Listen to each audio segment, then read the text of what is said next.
Well, this past weekend, man, catfish, we didn't have a whole lot of time to go doing a lot of digging. I took him around a couple of spots he's never been to, some old sites that I hadn't been on in years and years. And anyway, so I got one little clip that I put here where I found it's either a big blade or a celt adze. I can't really tell from the bit.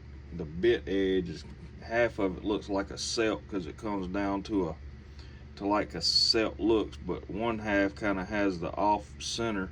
It looks like an adze, so I don't really know what it is, but I'll throw that little clip up here. But I figured we'd do just a little story time since it ain't much of a clip. Figured I'd bring in here and show you a couple things. I really like these little thumb scrapers. It's really something people don't. There is some people that collect these, and I'm one of those people that don't really put a lot of thought into what that was used for. I love them. See the little work, they're always unifaced, but they work pretty well, and that was a pretty common tool that they was using. Who knows what they'd have used that for? Maybe trimming hides, getting the meat off hides, or could have been used for a number of things, I guess. Maybe a little multi-tool or something, but they always have that steep ridge. You see all of them are, some of them's bigger, some of them smaller, but they're always going to be uniface, flat on one side. See, that one's worked all the way around. Got a bunch of them things. Really like them. This one's really neat right here. Pretty much just a perfect circle. That one's not uniface. It's almost uniface, but they have hit a lick on both sides. That's a really neat little piece. This one right here is really neat too. Really neat little thumb scraper right there. Very steep angle. Almost looks like the base of an arrowhead the way it's shaped. Got like a little perforator or something sticking off the side there. Really neat to look at and study. Another little one there, uniface. A lot of people would just think that's a flake and not keep it. And they ain't nothing really made spectacular or anything, but I really like them. Here's a pretty cool one right here. I don't know what this material is, if anybody has a clue. It kind of might be agatized wood. Maybe that's the outside bark or something. I don't know. We dig this up off one campsite particularly, and there's never any real good pieces. It's always got this crusty stuff on it. I don't know exactly what that material is. Oh, look at that ungodly thing.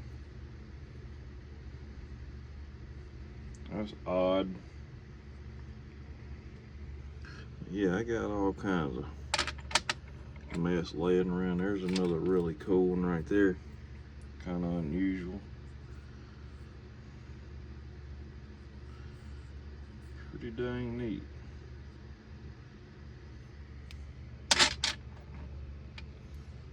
Hafted scraper. Just all kinds of little neat stuff. This is almost like a thumb scraper and a spoke shave in one. Uniface. Really odd little tool there. This is real cool. This come off Tennessee River here. Flake knife. Real fine workmanship down that one edge there. Uniface.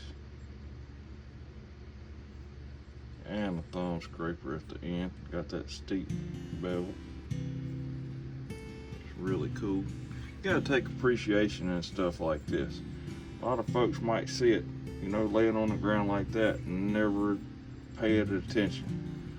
But got good workmanship on it. Another really unique piece right here. Old knife. Uniface. Except for that edge work, base thinning. That's a really unusual looking piece there.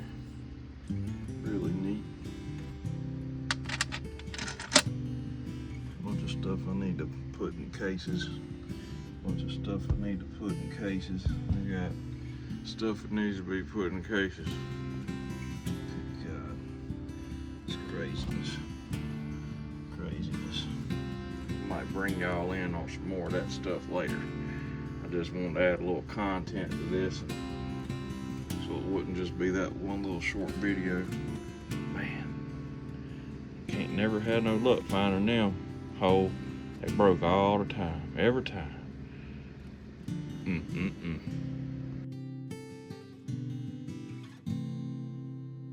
Alright, I'm gonna hit up on something here. I don't know what it is. Probably a blade is rather large. Might not even be nothing. See if we can get a video of it though. Let's see.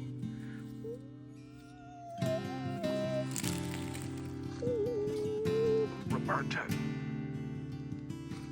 Where he at? There he is. Son, look at that. Robert was asking me in that last video if I ever found any holes. Well, there's the answer. There's another one. Hey, see the look on his face when he sees this.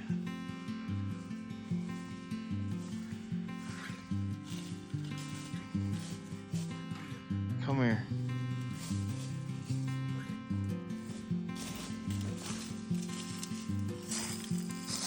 See it? Look down in this hole. Look down in that hole.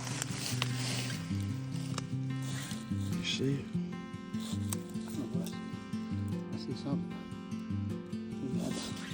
Hang on. Spot Right here.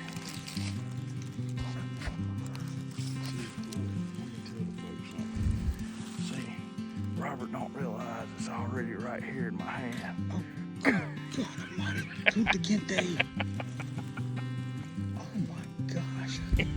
You wanted to know if I had found one of those holes before. Yeah. There's another one. Oh, wow, Chris. That joker, you'll see it in the video. It was in the hole. All I could see was like this. I didn't know. I knew it would work. Yeah. That gum. Right to this bank right here. I love that. No, I'm sitting there looking at it like, what the heck am I looking at? I love that, man. That's a good find there. Yeah, big time. Big time find. And we might as well go ahead and get you a good shot of this. There she is. Give her the mineral oil treatment, and it really brings the colors out in these things. It's not oily feeling at all because the outside of it's washed off with bone, but it really brings the colors out. You can see what I'm talking about that bit edge. This end has more of a set look, whereas this other end has the adds look to it. So I don't know if that's just a big preform and they was thinning it on down more or what, but it's still a really cool piece. You can tell a difference. I have that thing with you. You can tell a difference in the ones I've put oil on, and like, say for instance, this point here, hadn't put oil on that one. It brings the transparency out so much better. And this is what the points look like when we dig them out of the ground, because they're wet. When they dry out, they go to that. And it just don't have the color. You can't see the flaking as well. Whereas these ones with the oil, you can see the flaking a lot better. Transparency is a lot better. But yeah, anyway, enough about all that. Just figured I'd give you a good close-up on that one. Happy hunting to y'all. Keep it bone deep, son.